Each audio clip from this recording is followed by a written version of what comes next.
नमस्कार, आप देख रहे हैं खाड़ा बुधामा न्यूज। खाड़ा में महारुद्र यज्ञ का शुभारंभ 2 मई को कलश यात्रा के साथ शुरू हो गया। इस कलश यात्रा में 1100 से भी अधिक कन्याओं ने भाग लिया। सुबह पूजा अर्चना के बाद ग्रामीण महिलाएं पारंपरिक वेशभूषा में सिर पर कलश लिए कतारबद्ध होकर यात्रा में शामिल हुई।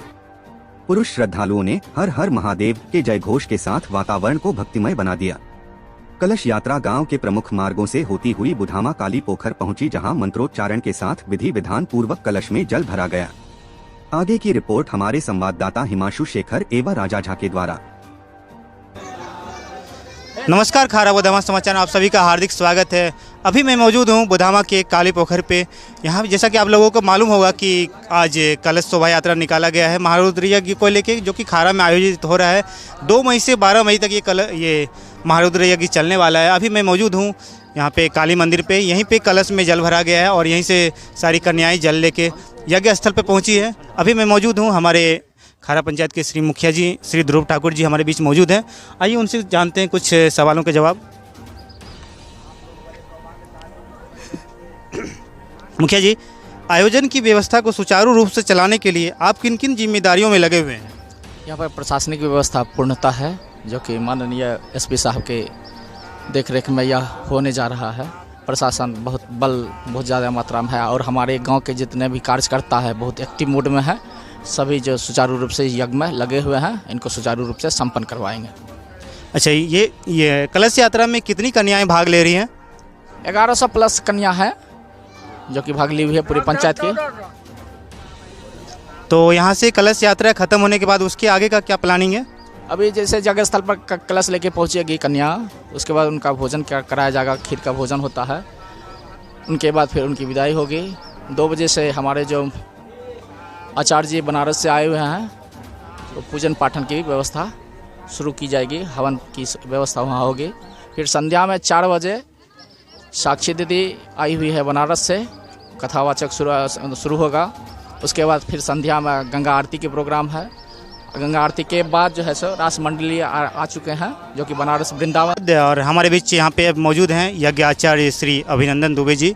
आपका यहाँ पे सबसे पहले तो खाड़ा की धरती पे आपका बहुत बहुत हार्दिक स्वागत है। आप पहली बार शायद आए होंगे? नहीं, ये हमारा दूसरा। नहीं, मतलब यज्ञ के दौरान आप पहली बार आप आए हुए हमारे इलाके में। क्या आप पहले कभी आ चुके हैं बिहार में?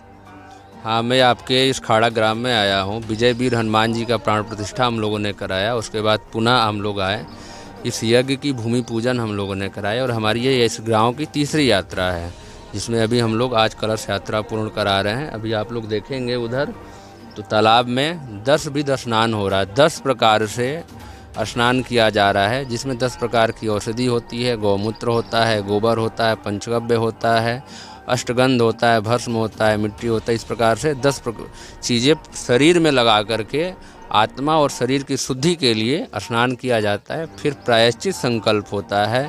उसके बाद अपने पितरों का तर्पण किया जाता है। उसके बाद आप यज्ञ करने के अधिकारी बनते हैं। वो सभी कार्यक्रम अभी आप पीछे तालाब में चल रहा है। फिर इसके बाद हम लोग आगे चल के यज्ञ की कार्रवाई शुरू करेंगे। अच्छा, महारुद्र यज्ञ के क्या क्या फायदे हैं? महारुद्र यज्ञ का सबसे बड़ा फायदा है कि ये आपके शरीर में जितने भी विकार होते हैं, जिनको आम भाषा में रोग कहा जाता है, उससे दूर हो जाते हैं। शुक्ल यजुर्वेद के रुद्रा अष्टाध्यायी के पर्याय से 11 लाख आहुतियाँ 11 दिनों में होनी है। उससे जो एनर्जी निकलेगा, जो उसकी अग्नि प्रज्वलित होगी, उससे जो धुआं निकलेगा, वो जब आपके वातावरण में फैलेगा तो उसमें उस यज्ञ में ऐसी ऐसी औषधियाँ हैं, जैसे जटामासी बोलते हैं, जैसे गुगुल। मैं उनसे पूछना चाहूँगा कि आपकी क्या क्या आशाएं हैं महारुद्र यज्ञ के साथ? सबसे मैं तो बहुत बहुत धन्यवाद देंगे जो यहाँ के खाड़ा पंचायत का मुखिया ध्रुव ठाकुर जी है और हमारे सरपंच मंजे बाबू है। और इस जग का जो 11 दिवसीय हमारे पूज्य आचार्य जी, जो हमारे इस क्षेत्रवासियों को एक ने एक अपना ज्ञान प्राप्त जो करेंगे, उसके लिए बहुत बहुत मैं धन्यवाद देती हूँ।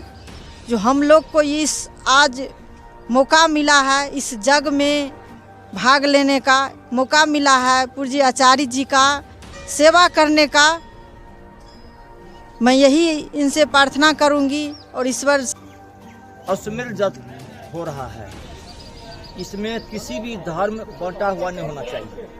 सनातन धर्मी सभी है, जितने हिंदू समाज के हैं, जो भी हिंदू समाज में जन्म लिए हैं वो सनातनी है। उसका कोई धर्म एक ही होता है, सनातनी, इसमें जात पात नहीं होता। और इसमें जो ये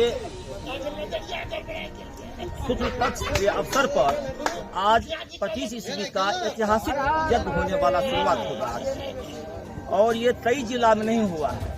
सप्तंडी यज्ञ होते हैं कई गांव में, कई शहर में, विष्णु यज्ञ होते हैं, महाविष्णु यज्ञ होते हैं। नमस्कार, इस वक्त अभी हम लोग मौजूद हैं यज्ञ स्थल संस्कृत विद्यालय पे। जैसा कि आप लोग देख चुके हैं कि कलश यात्रा खत्म हो चुका है, तो अब हम लोग वापस यहाँ पे पहुँच चुके हैं। तो हमारे बीच अभी मौजूद हैं यज्ञ कमेटी के अध्यक्ष श्री रघुनंदन मिश्रा जी। आइए उनसे कुछ सवालों के जवाब जानते हैं।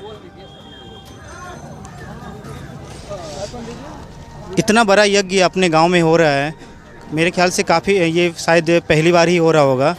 तो क्या आपका योजना था कि इस बार यज्ञ को सफल कराना है? और काफ़ी टाइम से तो ये चल ही रहा था और आज वो दिन आ गया कि जिस दिन से आज यज्ञ शुरू हो रहा है। तो आपकी क्या क्या योजनाएं थी? सर्वप्रथम हर हर महादेव। ये यज्ञ पूरे विश्व को समर्पित है, इसीलिए तो ये महारुद्र यज्ञ है। यज्ञ की कल्पना या परिकल्पना या इसकी पृष्ठभूमि या इसका बीज आज से 35 वर्ष पहले खाड़ा में बुना जा चुका था, बोया जा चुका था। सर्वप्रथम हम अपने गांव के पूर्वजों को याद करते हैं, उनको सत सत नमन करते हैं और यज्ञ की शुरुआत आज से 35 वर्ष पहले ही हो चुकी थी।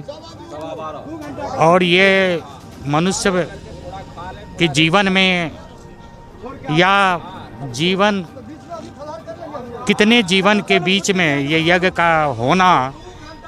बंधु, हमारा देश भारतवर्ष एक आध्यात्मिक देश है, ऋषि मुनियों का देश है, साधु संतों का देश है। और हम अपने देश में नदियों को भी माता कह के बुलाते हैं और पत्थर को हम भगवान के रूप में पूजते हैं। उसी के क्रम में आज ग्राम खाड़ा की ऐतिहासिक एवं पवित्र धरती पे, जहाँ एक से एक विद्वानजन यहाँ रहे हैं, जो संस्कृत के प्रकांड विद्वान हैं,